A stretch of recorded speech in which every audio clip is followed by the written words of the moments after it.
Hello, it's a warm welcome in our studios. This is Gttv News Bulletin, and I am Aisa Tukuli.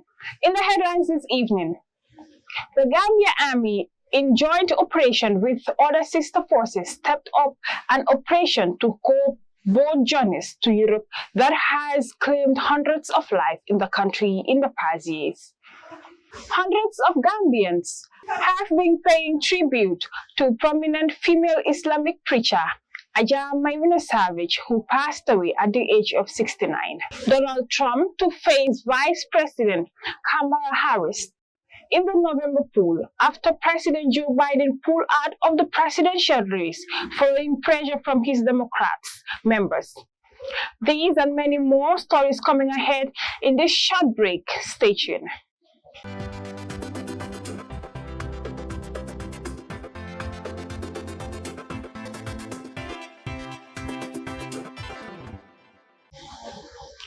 Welcome back. In case you're just tuning in, this is Gttv News with me, Aisa Tukoli. The leadership of Gambian National Human Rights Commission paid a courtesy call to President Adama Barrow at the State House. The visit comes under the heel of the commission clocking 5 years since its establishment to promote human rights status in the country. More on this report. As they clock 5 years this year, the members of the National Human Rights Commission paid a courtesy call to President Adama Barrow on Tuesday at the State House in Banjul. This traditional visit by NHRC is to discuss pertinent human rights issues and the state of human rights in the Gambia with the Gambian leader. After a closed-door meeting with President Adama Barrow, Emmanuel Daniel Diouf outlined that Gambia made significant strides in the area of civil and political rights, commending the government of President Barrow for upholding the principles of human rights, adding that despite the achievements, there is room for improvement on economic, social, and cultural rights in the area of drug use and hate speech, ethical and religious bigotry. As you know, in the area of civil and political rights, we have gained a lot of strides. For example, today, the Gambia was known as a country where you had extrajudicial killings, enforced disappearance, torture was rampant. These things don't happen again in the country, and we say kudos to this government.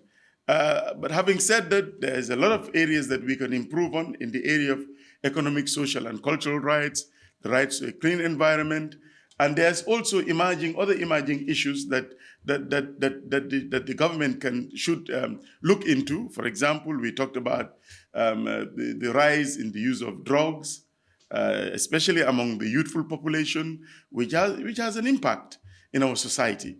But also the rise in hate speech.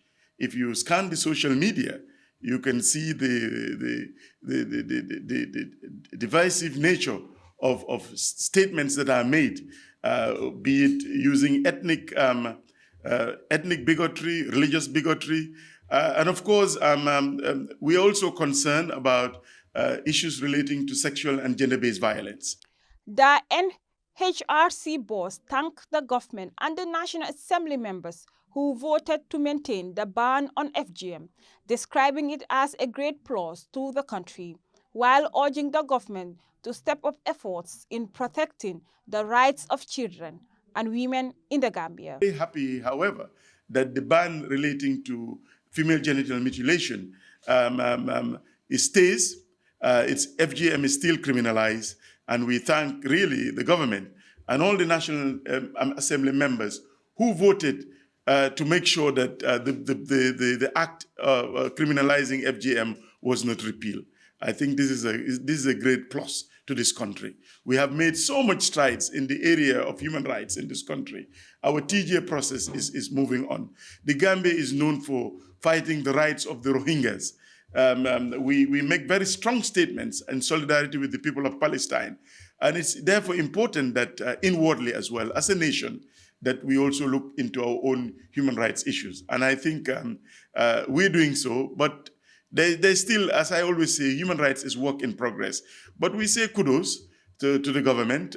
Really, the National Human Rights Commission just scored 5 years. We've been in existence for 5 years, And as you know, we have been able to do a lot of work in promoting and protecting human rights. For his part, His Excellency President Adama Barrow expressed delight for their visit and reaffirmed his government's commitment in supporting the Commission's mandate and their work. On the 13th of December 2017, the National Assembly passed the National Human Rights Commission Act, which is approved by the President in January of 2018 to promote and protect human rights in the Gambia. Reporting for Gttv News, Aisa Tukuli. After the interception of migrant boats by a joint operation led by the Gambian Navy that we are trying to reach the coast of Europe, the Army spoke exclusively with Gambian talents on the developments. The Gambia has been facing an exodus of its young citizens who are fleeing amid economic hardship that have been exacerbated by the unemployment and rise in high cost of living. I caught up with the Army spokesperson, Colonel Lamin Sanyang, and this is what he had to say. Let's take a listen. Migration in the Gambia is highly driven by economic reasons. For this reason, hundreds of young Gambians choose to leave the country for Europe through the deadly back way in search for greener pastures as poverty and unemployment rock the country. Recently, the Gambia Navy, in a joint operation with the Gambia Immigration Department and the State Intelligence Service, on the 16th of July 2024, during their regular patrol, intercepted 49 migrants at sea around Barra while attempting to take a backway journey to Europe. Among them were Gambians and other African nationals. The migrants were subsequently transported from Barra to Banjul aboard the Gambia Navy patrol vessel GNS Jambar for processing. In a similar development, the Navy and the immigration personnel stationed at the Katong crossing point to Casamas also intercepted a boat landing with food and fuel supplies. Additionally, a total of 67 would-be irregular migrants intending to board the vessel en route to Spain were apprehended on the 15th of July 2024, which also include Gambians and other nationalities, including females. I had a catch-up talks with Colonel Lamin K. Sanyang, Director of Press at the Gambia Armed Forces, after a decoration ceremony of Army officers, and this is what he had to say. Operation in our waters, and then through their patrols, they were able to intercept a boat that had would-be irregular migrants who were risking this high seas in an attempt to reach Europe through the sea. And the Navy officers on board the ship acted by intercepting these boats and all the migrants that were embarking on this journey. So on Monday, the operation was at Barra, around Barra, where we intercepted about 67 would-be migrants. And yesterday, we were able to intercept another 49 around Katong. But Katong, it was like two instances. Was first, we intercepted some boats with some items like fuel and foodstuffs and water that belonged to some would-be migrants. So upon a further search, we were able to discover this personnel. And all of this have been apprehended and been handed over to the Gambia Immigration Department, whose mandate, among other things, is to curb this irregular migration, especially through these risky waters to Europe. Colonel Sanyang added that the Gambia Navy and its partners are committed to curb any illegal activities within the country's territorial waters and urge individuals to take the right procedures to travel to Europe. The message I have for most of these would-be migrants is that, yes, they have a right to migrate, to leave your country and move about within your country and even outside. However, this has to be, through regular means, going through normal ports and ports of entries like through the airport, and of course through embassies, because most of these countries where we're going to, they have embassies in the country or in Senegal. So if you want to travel to these countries, and then you have definitely all the documents and all that you need to travel there, I think it's important that they go through these regular and legal means rather than risking their lives through these high waters. On the part of the Gambian Navy and the Gambian Armed Forces in particular, and all the other security services, together with our partners from Spain, like the Guardia Civil, the Gambian Navy is mandated to police and patrol our territorial waters.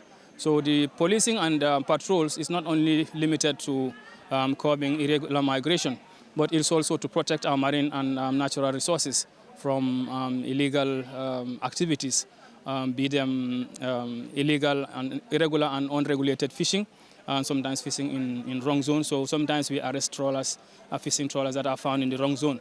Slow economic growth, limited employment opportunities, and food insecurity has driven a dramatic increase in immigration in the Gambia. Reporting for Gttv News, Aissatou. Hundreds of Gambians have been paying tribute to the late renowned Gambian female Islamic scholar and preacher, Maimuna Savage, who died last Friday. Her ultimate demise has gripped the country into shockwaves as she was laid to rest in a solemn burial ceremony. Scores of mourners spoke highly about her for having spent her life in the service of God and betterment of mankind. Our Fatou Baji picked up the rest of that story. The country on Friday woke up to the sad news of the demise of one of the nation's most renowned female Islamic preacher, Maimuna Savage, who passed away at the age of 69. The sad news plunged the country into disbelief. Later on the day, she was laid to rest at the Kanifing Cemetery. The somber moment was attended by scores of mourners. Some couldn't hold their tears back as they described her death as very shocking. Hundreds of Gambians paid their tribute to the deceased, whose death has been described as a great loss to the country. The late Maimuna Savage spent almost her years in practicing and teaching the Holy Quran both in and outside the Gambia.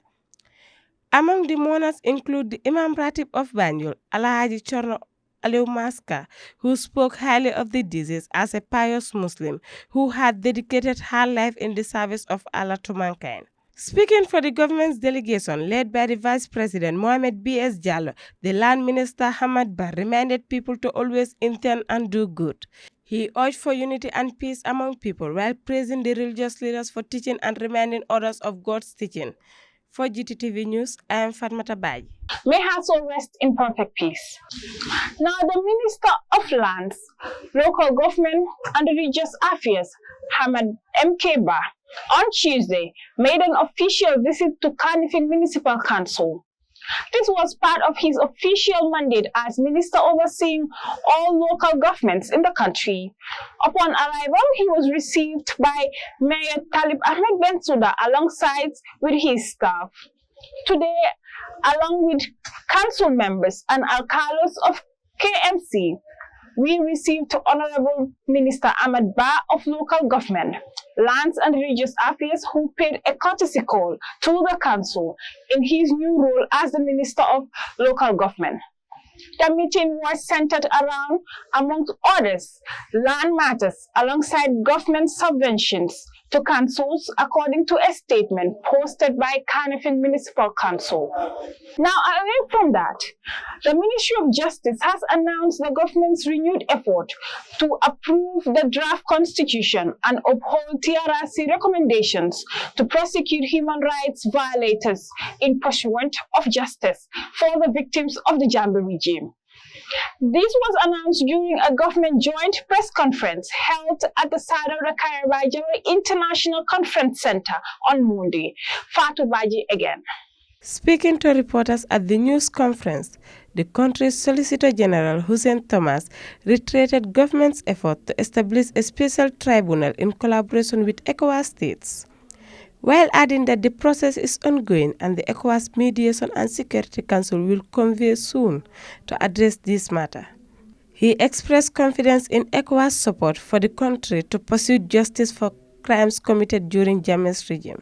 So the process is on, and government is fully committed towards this process, and that is why we went before the ECOWAS institutions to establish this special tribunal.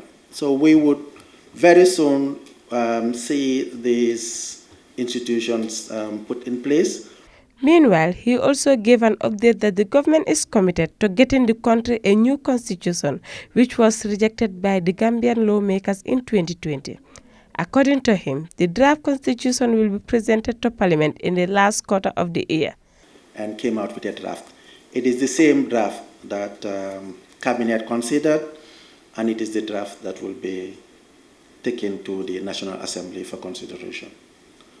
Ms. Safiatou Nyang, the legal officer of the post-TRRC unit at the Ministry of Justice, also highlighted their progress in assisting victims and implementing the TRRC recommendations, emphasizing the unit's dedication to supporting and implementing these recommendations. So far, we have carried out 2 victim town halls. The first one we had was we had it within the GBA. It was held at the Memory House, and the purpose of that town hall was to inform victims about the services that the medical board provides. So we had the doctors that are sitting on the board.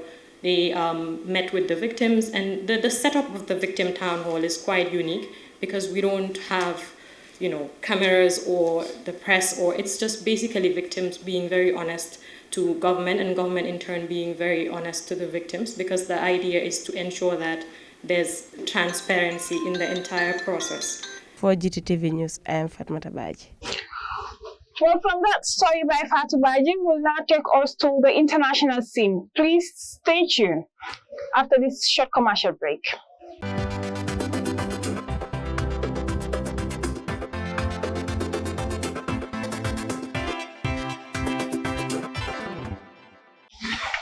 Welcome back. Now, pressure is spilling on the U.S. Secret Service Director, Kimberly Chattel, to step down in the wake of the assassination attempt of Donald Trump. That demand came during and after a tense House Oversight Committee hearing on Monday that questioned Ms. Chattel about her agency's security preparedness ahead of a 13th rally in Pennsylvania. That led to the attempt on Donald Trump's life. The shooting left 1 person dead and 3 others wounded, including the former president. Alpha Tunding reports. Monday's hearings was bruising for Ms. Chattel as lawmakers ridiculed her answers and the lack of information the agency had made public. But it was also a rare show of bipartisanships on an increasingly polarized Capitol Hill. For nearly 6 hours, members sought to answer lingering questions about the shooting, including how suspect Thomas Matthew Crow was able to get on top to a nearby rooftop and why Trump was allowed to take the stage, even a suspicious person had been reported. After the hearing, the leading Republican and Democrat from the committee, James Comer and Jamie Raskin, sent a letter to Ms. Chattel that concretely laid out their belief that she should vacate her office. In the middle of a presidential election, the committee and the American people demand serious institutional accountability and transparency that you are not providing, the letter says. We call on you to resign as director as a first step to allowing new leadership to swiftly address the crisis and rebuild the trust of a truly concerned Congress and the American people. While Ms. Chattel took responsibility during the hearing for the security lapse and acknowledged that the Butler incident marks the most significant operational failure of the Secret Service in decades, she left many lawmakers frustrated. Ms. Chattel pushed back on calls to resign and said she remains the best person to lead the Secret Service at this time. Secret Service Director Kimberly Chattel has so far resisted mounting calls to step down. The Secret Service Director also answered few questions directly, citing the ongoing investigation. The American people have questions and they deserve answers. Oversight Committee Chairman Mr. Comer told Ms. Chattel. Throughout the hearing, some representatives frowned loudly, rolled their eyes, and muttered audibly in response to Ms. Titul's comments. In one of the tensest moments of the hearing, South Carolina Republican Nancy Mace uttered a string of expletives in response to another one of Ms. Titul's answers, specifically about how her opening remarks were leaked to U.S. media outlets over the weekend. Another witness, former U.S. Marine Theresa Wilson, said, while she understands that there are active investigations still taking place, Ms. Tutul was far too evasive. Fatou Ningchor, Gambian Talents TV News. Vice President Kamala Harris has secured the support of majority of Democratic delegates to become the party's nominee for president. A survey by the Association Press on Monday evening said she had received the endorsement of more than 1,976 delegates needed to win the nomination in the first round of voting. Amadou Laminjo tells us more. It becomes official when party delegates hold a roll call vote ahead of next month's Democratic National Convention in Chicago. Delegates are people who are selected to represent their electoral area. Their pledges of support are non-binding until the vote, but unlikely to change. No one has publicly stepped forward to challenge Ms. Harris since President Joe Biden left the race on Sunday. He found himself under mounting pressure from senior members of his party following his stumbling debate performance against Donald Trump. If the total holds between now and when delegates cast their votes, scheduled to take place from 1st to 7th August, Ms. Harris would formally clinch the party's nomination. The survey by AP is an indication of the groundswell of support for Ms. Harris after President Joe Biden dropped out of the race on Sunday. Since Mr. Biden's announcement, millions of dollars in donations have poured into her campaign, and leading Democrats have lined up to support her bid as the Democratic nominee. Speaking to staff at her campaign's headquarters in Wilmington, Delaware on Monday evening, Ms. Harris had Trump in her sights, referring to her early career as a prosecutor in California who took on predators and fraudsters. She added, "I know Donald Trump's type." She said the Biden-Harris campaign had always been about two different versions of the future of the country, theirs and Trump's. One focuses on the future, the other focuses on the past, she said. Donald Trump wants to take our country backwards. We believe in a brighter future that makes room for all Americans. She also noted Mr. Biden's accomplishments, saying her time serving as his vice president was one of the greatest honors of my life. Before Ms. Harris took to the stage, Mr. Biden made his first comments since dropping out of the 2024 election via phone call while isolating after contracting COVID-19. He thanked aides and told them to embrace Ms. Harris because she is the best. He vowed to remain fully engaged in the campaign because democracy was at stake. Meanwhile, Trump's new running mate, Senator J.D. Vance, attacked both Ms. Harris and Mr. Biden while campaigning in Virginia. Reporting for Gttv News, I am Modlamin Job. Well, I'm afraid that's all we have for you. But before we draw the curtains, here are the top stories once again. The Gambia Army, in joint operation with other sister forces, stepped up an operation to cope boat journeys to Europe that has claimed hundreds of lives in the country in the past years. Hundreds of Gambians have been paying tribute to prominent female Islamic preacher Ajah Maimuna Savage, who passed away at the age of 69. Donald Trump to face Vice President Kamala Harris in the November poll after President Joe Biden pulled out of the presidential race following pressure from his Democrats members. Well, that's it from us in our studios. I have been your presenter, Aisha Tukoli. From the entire production team, it's a very warm goodbye.